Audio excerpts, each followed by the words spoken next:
నమస్తే. నేను మీ కిరణ్ కుమార్. దేశం కోసం, ధర్మం కోసం.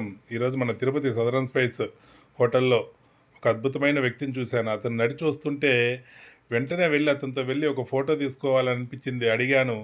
హ్యాపీగా ఫోటో ఇచ్చారు. అలాగే సార్ వీడియో తీసుకుంటానన్నాను. తీసుకోమని చెప్పారు. అలాగే ఏంటి నెక్స్ట్ అని అడిగితే వాటి గురించి మళ్ళీ మాట్లాడదాంలే వారు చెప్పినటువంటి తీరు చాలా అద్భుతంగా ఉంది.